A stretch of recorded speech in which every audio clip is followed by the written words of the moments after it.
टाकळी गटातून ठाकरे सेनेच्या प्रतीक्षा जयस्वाल पुढे आहेत। टाकळी गटातून ठाकरे सेनेच्या प्रतीक्षा जयस्वाल यांनी आघाडी घेतलेली आहे।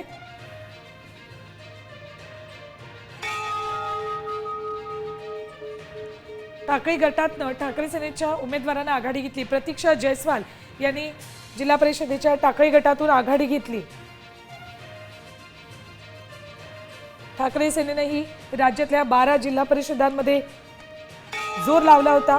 जिल्हा परिषद आता कुठली हाती येते का ठाकरे सेनेच्या याची उत्सुकता आहे। त्याचं उत्तर आपल्याला 12 वाजेपर्यंत मिळणार। अगदी बरोबर। परभणीमध्ये देखील आपण पाहिलं होतं की तिथे ठाकरे सेनेचे काही उमेदवार यांनी आघाडी घेतली होती आणि आपण बघतो की टाकळी गटात आता ठाकरे सेनेचे उमेदवार पुढे आहेत। प्रतीक्षा जयस्वाल यांनी आघाडी घेतलेली आहे।